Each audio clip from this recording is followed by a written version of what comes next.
All right, welcome back, everybody, to the Everyday Judaism podcast. It is so wonderful to be here this beautiful Sunday morning. We are today going to learn the first half of chapter 119 in the Kittel Shulchan Aruch, in the abridged Shulchan Aruch, the Code of Jewish Law, where we're going to talk about the Seder night, the Seder of Pesach night. Okay, what is the Seder? We all know we sit with our family, we eat matzah, we drink 4 cups of wine. There are many laws that are applicable to these customs, to this evening, and we're going to go through the halachas of the laws about this. So before we begin, we have to know that in the diaspora, we observe 2 nights of the Seder. This year, 2025, it's going to be Saturday night, the first Seder, Sunday night, the second Seder. However, in Israel, they only observe 1 day of holiday, and therefore it's only going to be Saturday night and Sunday. Sunday night, they're already not having a Seder, second Seder. We are in the diaspora, all of diaspora. Any place out of Israel, you observe 2 nights of the Seder. Now, what are we obligated? We're obligated the biblical command to tell the story of the Exodus. That's the biblical command to tell the story. Even someone who's sitting alone, you're obligated to tell the story of what happened to the Jewish people in our Exodus from Egypt. Now, we have the great gift of having something called a Haggadah. The Haggadah is the story of the Jewish people. Can you please pass me one? It's up there. Next. Yep, on the right. The red one, big red one. There you go. Perfect. Excellent. My recommendation is that everybody should get one of these Haggadahs, these beautiful Haggadahs from Art Scroll. I know it looks like a child Haggadah. It's actually called the Youth Haggadah, but it is fabulous because it illustrates, it explains, it gives insights to every part of the Seder. And like this, no matter if someone's scholarly a little bit more or a little bit less, you can learn something which is relevant, which is something we're able to connect to in a real way. So I recommend that everyone get themselves a Haggadah. If you don't have one, please let me know, and I'll make sure to get you one. Okay. Along with the biblical command to talk about the Exodus from Egypt, there are 2 other biblical commands, and that is to eat matzah and to eat maror. Maror is the bitter herbs. And of course, we know the drinking of the 4 cups of wine to give praise to Hashem. And we're going to talk a lot in the coming episode and in next episode as well about the customs of the Seder. Now, the Seder literally means order and is traditionally arranged as a progression of 15 steps, summarized poetically as follows. Okay. Kadesh, the recitation of the Kiddush. Urchatz, washing the hands before eating karpas. And karpas is eating a vegetable dipped in salt water. Yachatz, breaking the middle matzah. Magid, relating the story of the Exodus. Rachza, washing the hands prior to the meal. Motzi, reciting the Hamotzi blessing. Matzah, reciting the special additional blessing and eating the matzah. Maror, reciting the blessing and eating the bitter herbs. Korech, eating matzah and bitter herbs together.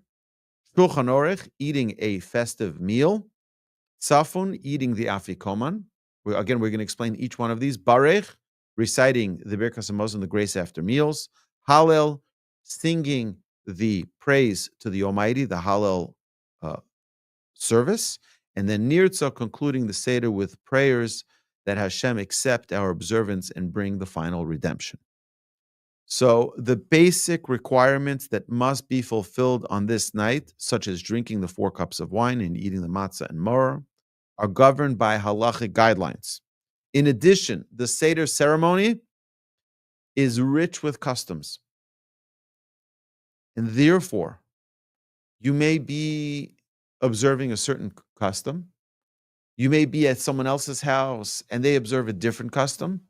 All the customs, as long as they're rooted in halacha, are acceptable and are perfectly fine. The fact that one does it like this and one does it like that, again, as long as it's within the confines of halacha, it is very, very special and very beautiful for each one to observe the Seder night in their own custom.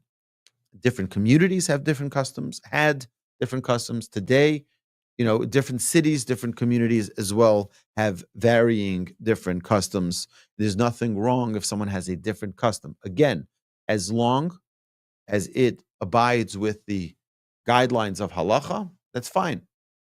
Some people lean like this, some people lean like that. That's fine.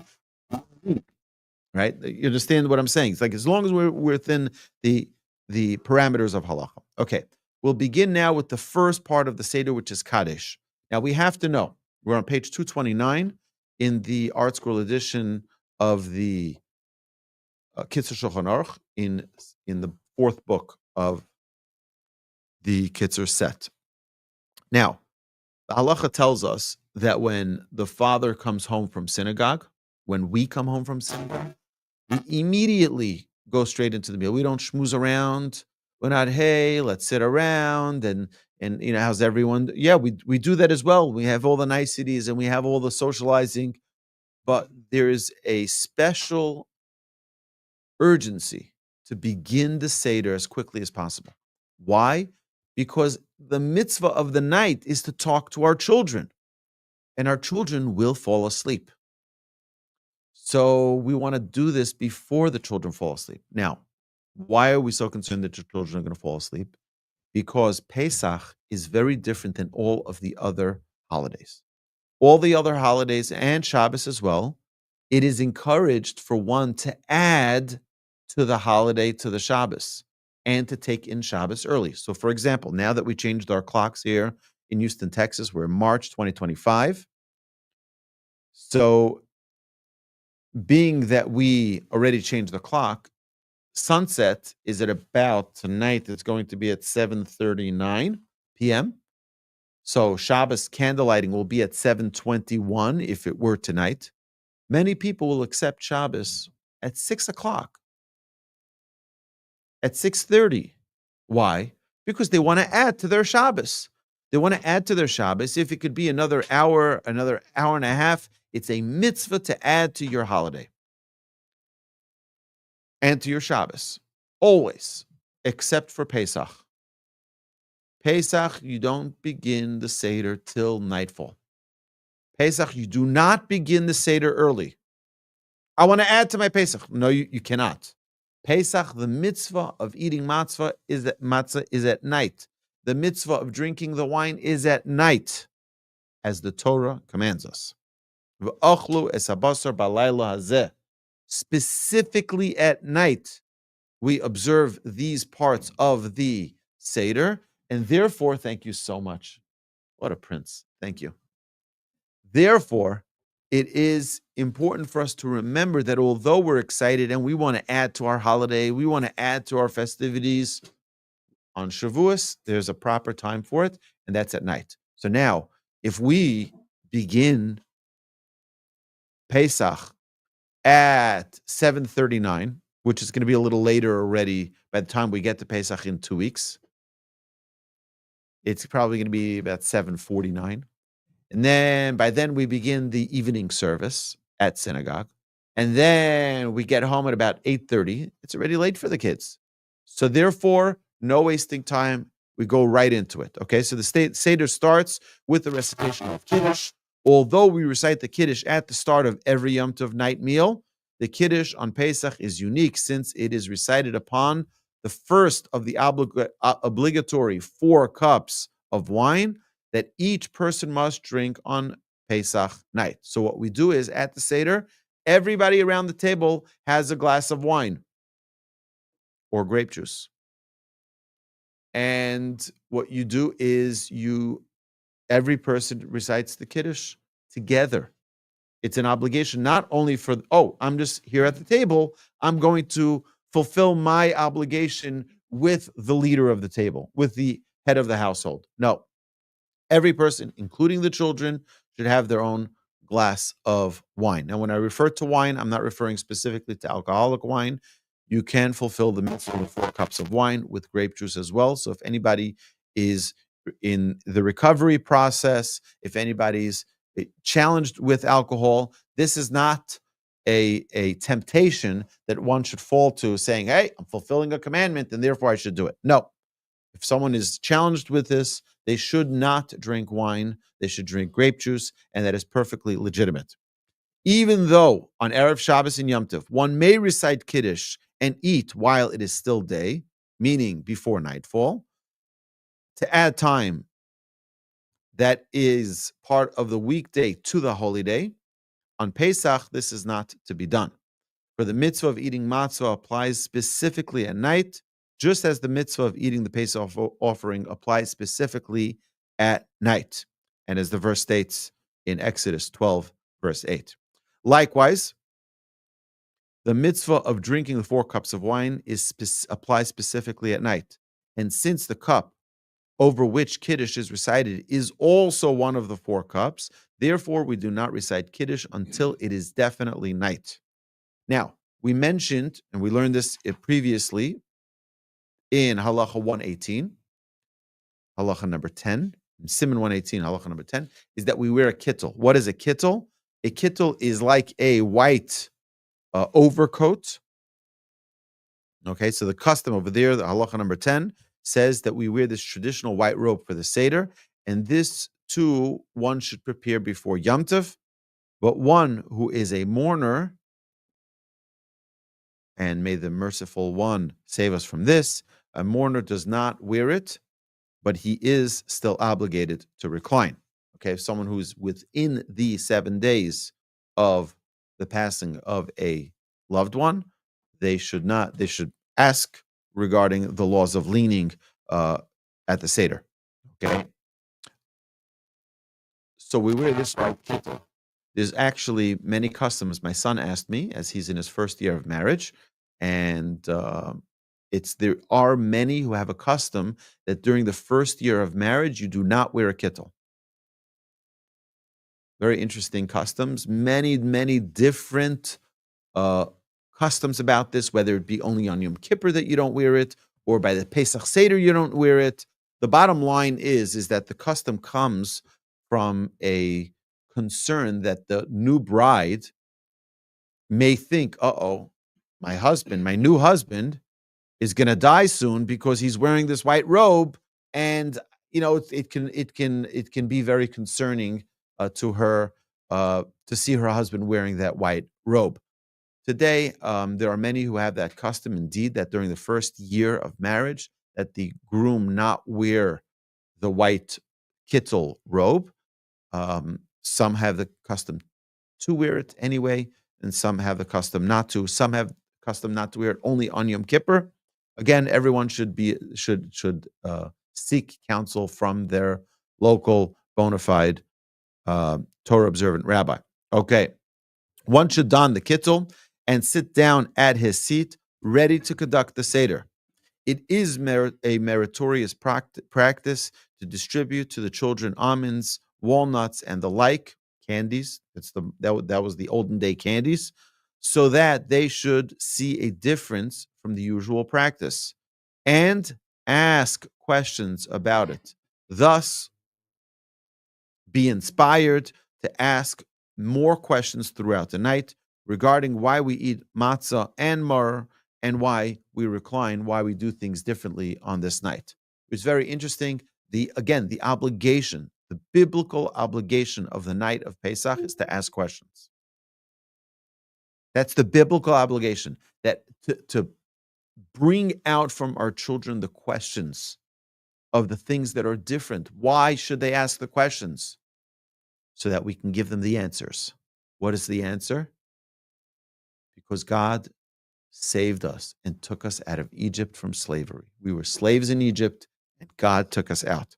On Shabbos and on other festivals, only the one who recites Kiddush for the household is obligated to drink the wine, although it is proper for the others to partake of it as well. However, the Kiddush on Seder night is recited upon one of the obligatory 4 cups of wine, and each person must drink. Therefore, each person must have a cup before him for Kiddush. Now, the halacha previously stated that this should all be prepared before the holiday. Okay, it should all be prepared before, meaning, okay, this is important. This Shabbos, this year, it's going to fall on Shabbos. That's going to be prior to. You're not allowed to prepare on Shabbos for what's going to happen after Shabbos. So if you're going to prepare the Pesach Seder, you should do it before Shabbos already. I remember my birthday always falls out the Shabbos before Pesach. And it was always a little depressing. It was always a little depressing because we never ate. We always ate on Shabbos in the kitchen because it was the Shabbos right before Pesach and the whole house is Pesach decorated. Everything is already all clean. And now we're going to eat in the kitchen. It was, I don't know, it was always depressing. Either way, we try to change that a little. Either way, so a person has to be careful. A person has to be careful not to prepare for the Pesach Seder on Shabbos because the Pesach Seder is going to be Saturday night. Therefore, because the halacha tells us we're not allowed to prepare on Shabbos for something that's going to come after Shabbos, a person should be careful not to prepare for the Seder, which will be after Shabbos, on Shabbos. Instead, to fulfill the halacha, to be prepared for the Seder already before the Seder comes about, should do it before Shabbos if it's possible. But again, if you have children who are going to run around eating their pita bread, you don't want it to go on your Pesach dishes. Therefore, everyone should calculate for themselves what is best.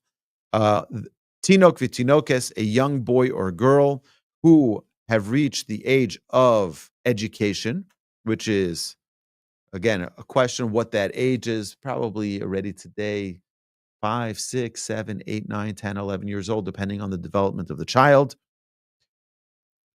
Meaning, when they are mature enough to have an awareness of the holiness of the holiday and understands what is being related about the Exodus from Egypt, we also give them a cup of wine to drink for the 4 cups. It is customary to fill 1 cup more than is needed for the participants, for those reclining. And we call it the Kos Shel Eliyahu, the cup of Elijah the prophet. So let me just explain this. Okay, first is, by the way, in my house, one of the things I try to tell the people around my table is not to fill the cup up or the goblet up all the way to the top. Why? Because you're going to spill your wine all over the place. So leave a teeny little drop before it gets to the rim of your cup, so that now that's specifically during the Magid, which is the longest part of the Haggadah, where we're going to read the whole story of the Exodus, and that's a long time where you're going to raise up the cup, put it back down, raise it up, put it back down. There's an entire process, as most Haggadahs will tell you. At this point, raise up the cup. At this point, you can put it down, reveal the matzah, et cetera, et cetera. All of this going on, and you'll have a lot of wine spilled all over the place. It gets all over your clothes. It becomes, sometimes can be very annoying on your fresh new clothes that you have wine stains, and some people, it disturbs their entire Seder. Therefore, I recommend that you not fill it up all the way to the top. Again, the halacha says that at least when you recite the blessing, then it should be filled to the top. So fill it up a little drop more right before the blessing, and that is fine. The attendant of the one conducting the Seder or one of his household members should fill the cups. You should not fill your own cup. Why? Because at the Seder night, we're all like kings and queens, princes and princesses. And therefore, we have it filled for us.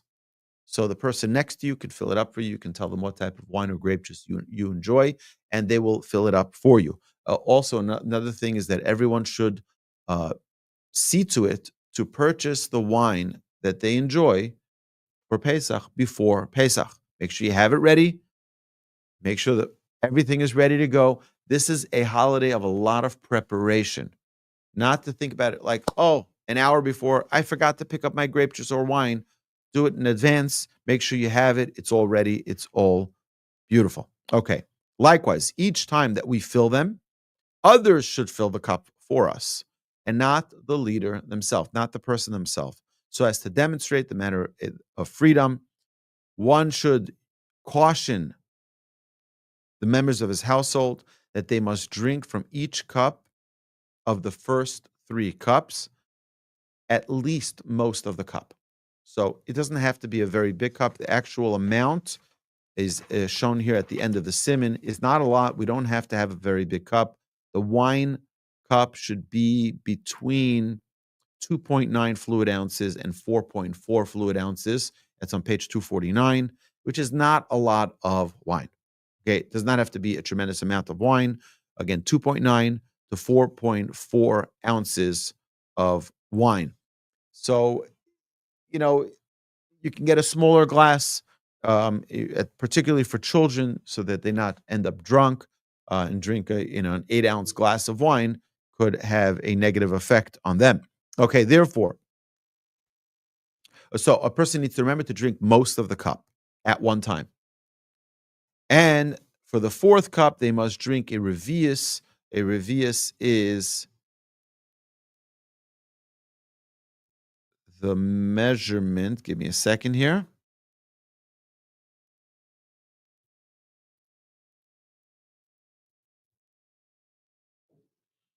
So it's called a malo lugmav, which is the like the filling of your cheek of the wine and or grape juice. Okay.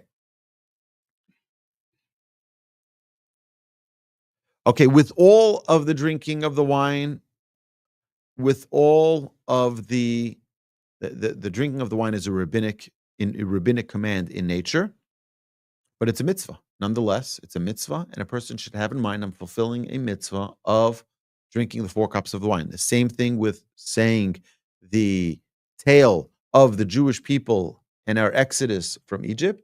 We should have in mind that we're fulfilling a mitzvah of Sipur Yitzir Mitzrayim, telling the tale of our exodus from Egypt. Same with eating matzah and eating the maror. A person should have in mind that they're doing this mitzvah with intention. Higam hanashim chayavim mitzvah, as well as the women. Women should also, they're fully obligated, male and female members of the household are obligated in these mitzvahs and therefore should have the proper intention. It is not customary for women to eat and drink while reclining in the same way, but they are permitted to. Yasa Kiddush kakosa ba'agara. Everyone should recite the Kiddush as it is written in the Haggadah. V'yishte ba'seva small, and you should lean to your left when recline to your left when drinking the wine. If possible, it is proper to follow the opinion of the authorities who maintain that one should drink the entire contents of the cup for every one of the 4 cups. Again, if someone isn't able to, so then you drink, like we said, the minimum amount between 2.4 and 4.7 ounces. That is the minimum, but not more than that if a person can't. If a person can, they should drink the entire cup. That would be the appropriate thing to do. You drink your entire cup of wine. Okay, now we go to halacha number 3 in Siman 119, and we talk about urchatz. What is urchatz? We wash our hands. What do we wash our hands for? Not for the bread. We wash our hands for eating a vegetable. Now, before eating any dipped vegetable, any item dipped into certain liquids, it's a requirement to wash your hands, but one does not recite a blessing upon this washing. Since we dip a vegetable into salt water for karpas, which is the following step of the Seder, we first wash our hands without a blessing, as per this requirement. In fact, even those who usually do not follow this practice of washing before dipping throughout the year, we are to wash on Pesach night. Why? Okay, you have to get used to this. The answer to all of the questions at the Pesach Seder, okay, so that the children should ask the question, why are you doing this? So why do we wash our hands before eating these vegetables that are dipped in salt water? So that the children should ask, why is this night different than all the other nights? So he says, "Achar kach yirchatz yadav," after reciting Kiddush and drinking the first of the 4 cups, one washes his hands and does not recite the blessing over the mitzvah of washing them, and you dry them well. Okay, so that's the second part of the Seder. Is the first part, Kadesh, we recite Kiddush over the first of the 4 cups of wine. And then the second step is we wash our hands for what? For eating the vegetables. Why do we do this? So that the children should ask. Very good. Now, it's very interesting. I have always had this question. Okay, so my children go to school, and in school, they learn about all of these customs. They learn about the whole Haggadah. They go through it, and they learn it. And then they're told all the reasons. So, like, why are we telling our children? I would like my children to come home and be surprised. And they come home, and I'm wearing the white kittel robe, and they're like, "What's going on here?" Oh, that's a great question. That's a great question. Guess what? We were slaves in Egypt, and we're going to come and we're going to drink a glass of wine, right? And then we're going to wash our hands. We're not going to say the al netilat yadayim like we normally do, because we're not eating bread now. We're not eating matzah now. We are instead going to dip vegetables in salt water. And they're going to ask, what's going on? Why are you doing this? And I'm going to say, well, great question. Because the Jews were slaves in Egypt, and the salt water represents the tears of the suffering, the bitter, bitter suffering that we experienced for 210 years as slaves in Egypt. That's a great question, child. But instead, they come home from school and they know they open up their notebooks and they share. And this is why, like, I don't understand. It's like it's counterintuitive, but that is the custom of the Jewish people. And because that's the custom of the Jewish people, that's what we do. We teach our children. Okay, so step number 3 of the Seder is karpas, and that's the dipping of the vegetables. Dipped vegetables are usually eaten during the course of a meal, not before it. On Pesach night, however, we eat dipped vegetables before the meal begins to arouse the curiosity of the children to ask about the uniqueness of this night. Okay, we then cut pieces of the karpas vegetable. Karpas vegetable can be a variety of different things that people use. Some people eat. No,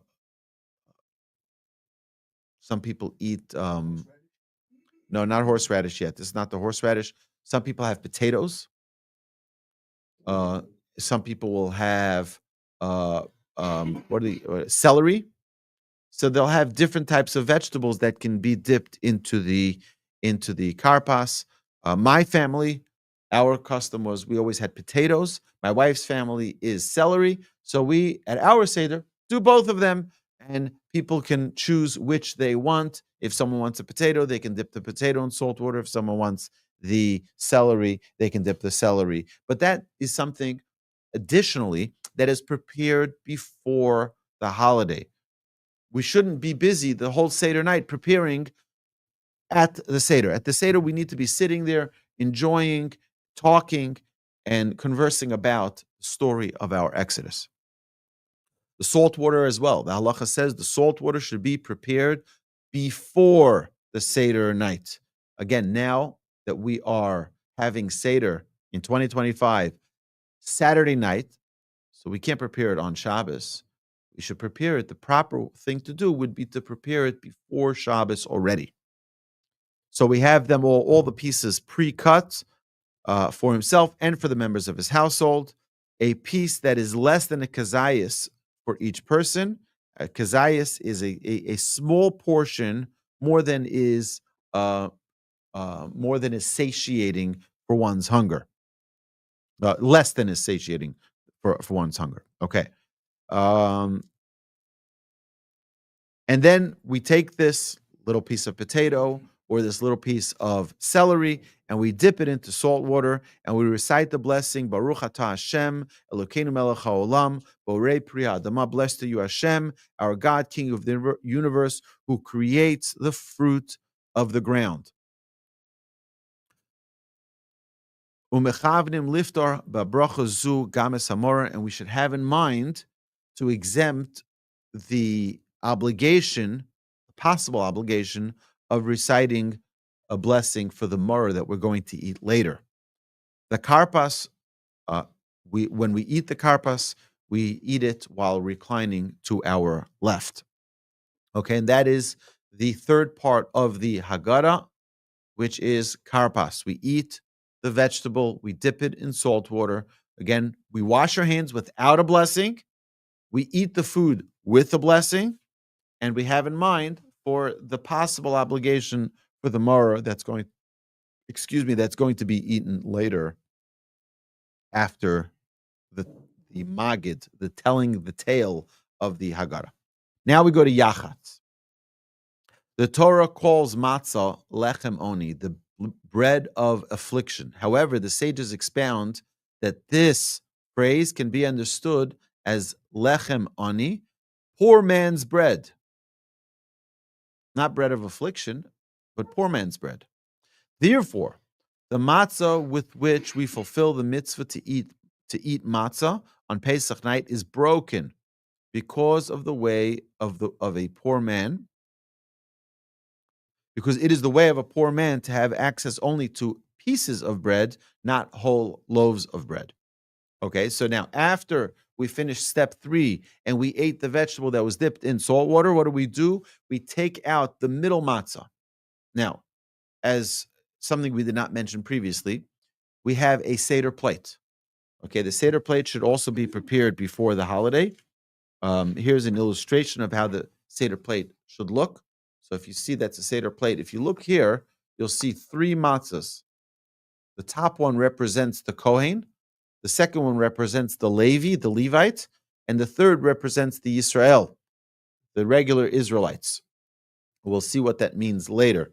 But we have the 6 different foods that are placed on our Seder plate. There's reasons for each of them, which we will hopefully explain a little bit later, why we have each of these foods and what they commemorate and what their role is in the Seder. Okay, so now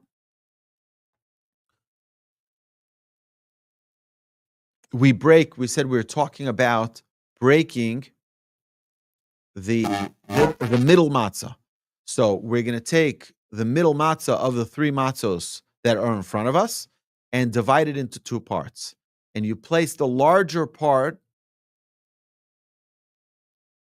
as afikoman, and it is customary to wrap it in a piece of cloth to commemorate that which is written, misharosam tsururos besimlosam. Their leftovers bound up in their garments on their shoulders, which is referring to the Jewish people when they left Egypt. But what we're going to do here, v'yesh mesimimoso kach al shichmam, there's some who place it on their shoulder. Again, that's not my family's custom. We don't do that. But there are many who do, who will put that matzah on their shoulders, zeich l'yitzias Mitzrayim, to commemorate the exodus from Egypt. And since the afikoman is eaten in place of the Pesach offering, it is therefore of greater importance and should be the greater portion of the broken matzah. The smaller piece of matzah gets put right back into the Seder plate, and the larger one is the afikoman. Now, what is the custom of the afikoman? There's a custom that we hide that larger piece of the afikoman, and we put it away for later. We're going to eat it as part of the end of the Seder, where we eat the tzafon, which is going to be the eating of the afikoman, which is that larger piece of that middle matzah that was hidden. Now we hide it. And what do? And the children look for it. The children are very busy looking for that afikoman. It's a very, very big highlight in a Jewish child's life to look and search and find that afikoman. Many parents reward their children. It's a whole negotiation.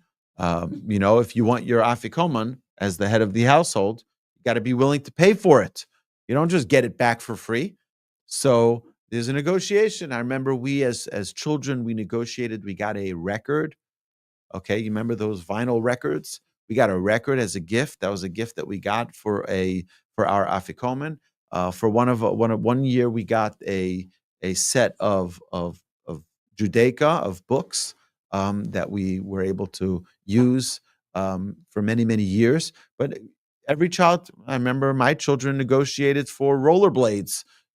That's the gift they wanted for as recompense for giving back the afikoman. Now, some children have big ideas, like fly me to Mexico and give me a 6-day vacation, right? But either way, you have to negotiate, and be realistic. But why do we do this? Why do we have this custom? What's the answer? So that the children should ask, that the children should be engaged, that the children should be involved. That's why. Okay, now we get to the longest, busiest, most important part of the Seder. That is the actual command in the Torah to tell the tale of our Exodus, to tell the story. And this is relating the story of the Exodus. It is a biblical command on Pesach night to speak about the miracles and wonders that Hashem performed for our forefathers when He took them out of Egypt. We fulfill this mitzvah with the recitation of the Haggadah. And that's the bulk of the Haggadah, is telling the story of the Jewish people when we left Egypt. Umegalik tasas hamatzos. The leader of the Seder partially uncovers the matzos and lifts up the Seder plate, and he says, Holach ma'anya. We begin the Magid part of the Seder by saying, this bread of affliction that our forefathers ate. And he reads it till Lashana Haba b'nei Choron. Next year we will be free men.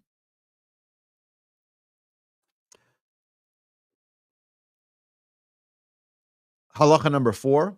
Achar kach mozgin kos sheni. After we recite this first paragraph of Halach ma'anya, this bread of affliction, we fill up the second goblet, the second cup of wine, which we're not going to drink till the end of Magid, till we finish telling the tale. Now, again, throughout these this whole long process, we're going to lift up the cup and put it down, open up the matzah. We don't do them at the same time. Generally speaking, we're doing one or the other, either revealing the matzah or holding the goblet of wine.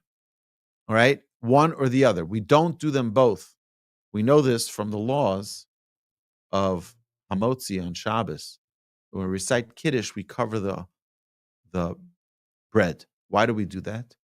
Because it would be a shame to the bread that we're busy dealing with the wine, right? You always start a meal with me, and now you're starting the meal with the grape juice or the wine. That would be an embarrassment to the bread and or the matzah. So when we're holding the wine, we cover the matzah. When we put down the wine, then we uncover. That's generally we're doing one or the other. Okay? So you'll see throughout, if you look throughout your Magid, it'll talk about you fill up the cup, you hold the cup, you uncover the matzah, you put down the cup, you'll uncover the matzah, you cover the matzah, you raise up the glass again. It's one or the other constantly throughout the reading of Magid. And if you take the time to look into it, you'll see the exact reasons and the meaning behind it. It's really, really special. There's more books about the Haggadah than probably on any single topic in the entire planet. Every year, there's about 50 to 100, maybe even more Haggadahs that are published, brand new Haggadahs that are with new stories and illustrations and examples and understandings and meanings and divrei Torah ideas and thoughts that are really incredible. And I would recommend for everyone to go to this Judaica store here in Houston or wherever you are and find a Haggadah that speaks to you. Don't use the same one you used as a child. Find a new one. Read something new. Get inspired with another story, with something that'll bring your Seder to life. Okay. Now, After reciting the halachmani, we pour the second cup, and the young children ask the 4 questions of the manishtana. The manishtana is, what is this night different than all the other nights of the year? We ask 4 questions. On all the other nights, we eat matzah, if we'd like to, and chametz. Why on this night do we only eat matzah? On all the other nights, we eat bitter herbs. We eat any vegetables. And on this night, we eat only bitter herbs. On all the other nights, we dip food. We sometimes dip foods, right? Here we're dipping foods twice. Once is the karpas in salt water, and the other is maror when we dip it in charosas, as we'll see soon. And in all the other nights of the year, we can either sit or recline, but now we only eat reclining, we drink reclining. What's going on over here? Again, what's the reason for these questions? The children ask. That's the idea. We're encouraging our children to ask questions. That's what we want. Ask questions. Because when you ask, you usually open up to answers. Sometimes people ask questions as an answer, but most children, at least, are asking questions because they're intrigued. What is going on over here? What are we doing here? Why is this night different than all of the other nights of the year? If there's no young child at the Seder, another older person should ask. That's fine. Or the daughter should ask, or the wife should ask. Someone should ask the questions. What is going on over here? Okay, it is customary by us at our Seder. We have everyone who wants to is welcome to, both male, female, adult, child, whoever wants. We start from the youngest and work our way up. And we've had customs where we had people around the table who spoke different languages, and we had it asked in multiple different languages. It really is special. It's enjoyable. It's fun. But the most important part, the questions, and the children should ask, what's going on over here? Why is it different? Okay.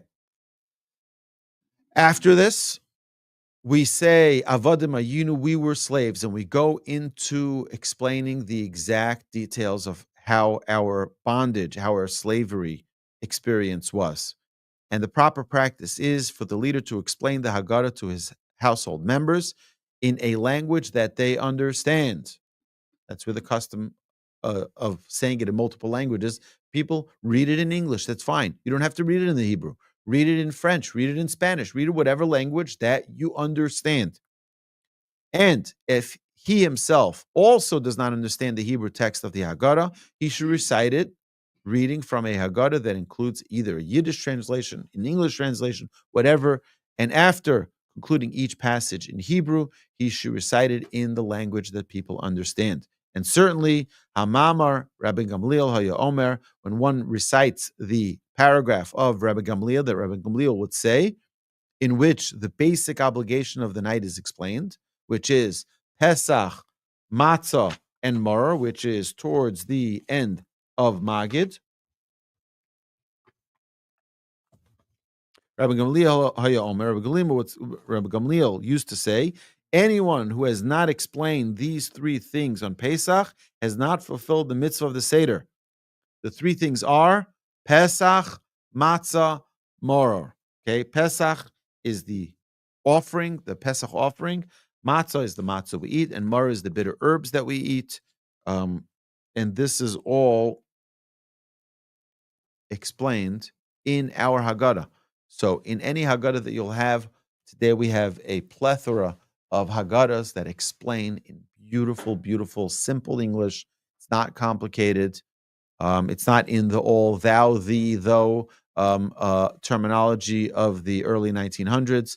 It is plain, simple, beautiful English or any other language. It is worthwhile for someone. Again, I encourage all of our viewers and listeners, get a Haggadah. Get a new Haggadah. Keep it clean. Keep it clean. So you want to look at it before Pesach. Make sure you don't crunch your chocolate chip cookie while you're looking over your Haggadah, because that would be chametz, and you would not want those crumbs on your Pesach plate. Exactly. Not while you're eating your lunch at lunch break at work, okay? And certainly, okay, so we said that.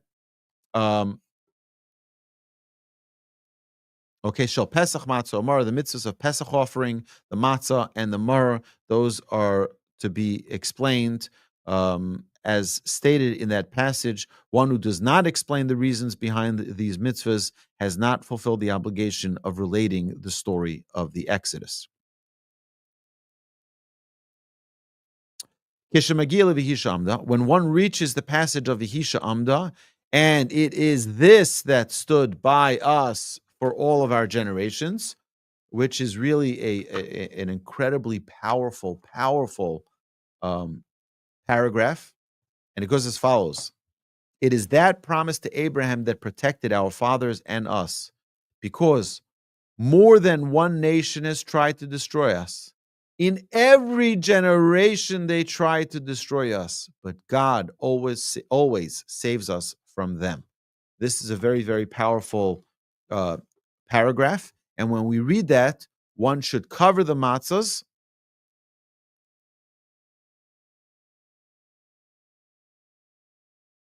and raise up his glass. And to take up the glass of wine. And everyone, all the participants, should raise up their glasses of wine and recite the Vihisha Amda till miyadam, that God saves us from their hands. And then you cover the matzah. You uncover the matzah and you put down your cup of wine. When you get to the paragraph of this matzah, what do? You take the half matzah that we cracked before and you lift it up and you say, matzah zu, this matzah. You show it. And when it gets to maror, you take from your Seder plate, you raise up the maror, which is the bitter herbs. You say, this maror zeh. And the same thing with Pesach, you take the shank bone and you show it, and you declare this Pesach, shehu zechar Pesach, because it is a commemoration of the Pesach offering, so that it should not appear as though, you should not raise it up. So it should not appear as if you brought a Pesach offering, which we don't have today in our days. Sadly, we pray and ask every day for the restoration of our temple. Our third temple will hopefully be speedily rebuilt in our days. Amen. When we get to the paragraph of lefichach, and therefore, you cover the matzah and you raise up your glass. And then you recite the rest of the Haggadah till you get to the blessing of Gal Yisrael. And then we recite the blessing on the glass of wine. And we drink that second glass of wine leaning on our left. Very good. Then we have halacha number 5, which is rachza, washing our hands. But this time is different than washing our hands before. What did we do last time when we washed our hands? Did we say a blessing? We did not. Now we will recite a blessing. Why? Because we're washing for the bread, and we recite the blessing of al nitilat yadayim. And then we have motzi. We recite the blessing of hamotzi. And then we say matzah, which is the special blessing on the matzah. So we don't talk between the two. So we wash our hands, al nitilat yadayim. We come to the table. We recite the blessing on the hamotzi, which we would do on bread as well. And then we recite another blessing on the matzah, and that is the motzi and the matzah. 2 blessings are recited before eating the matzah. The first is the standard blessing of hamotzi, and the second is the blessing recited prior to fulfilling the mitzvah of eating matzah on Pesach night. And the Kitzur describes exactly how this blessing should be recited. Mivarach hamotzi ala matzos, over the matzos. Now, since on Yom Tov one is required to break bread because it's a festival, and that's part on 2 loaves of bread, v'achilas matzah, and one is also obligated to eat matzah, over which one recites the alachilas matzah blessing. Himin aprusa, it is fulfilled by eating from the broken matzah. Lefisha matzah nikreis lechem oni, because the matzah is called bread of the poor. V'dako shel ani beprusa, and it is the common place for a poor person to not have a whole loaf of bread, only a partial loaf. or broken loaf. Al kain, therefore, when we recite the blessing of hamotzi, you hold the two matzahs that are whole in that tray. So we have three matzahs, right? You hold two of them in your hands with the broken matzah between them. So all 2.5 matzahs, and you recite the blessing of hamotzi. Then you release the bottom matzah. So now you're holding 1.5 matzahs, and you recite the blessing for alachilas matzah, for eating the matzah. And then you break the portion of the upper matzah and from the middle matzah, and everyone eats a kazayas. You eat the qualified amount of matzah, and that is 7 inches by 6.25 inches, 6.25 inches of matzah. So that's about, okay, if you're eating a hand matzah, about a half a size of a hand matzah. A hand matzah is usually the round matzahs. About a half of that would be the appropriate amount of matzah that's eaten for this part of motzi matzah.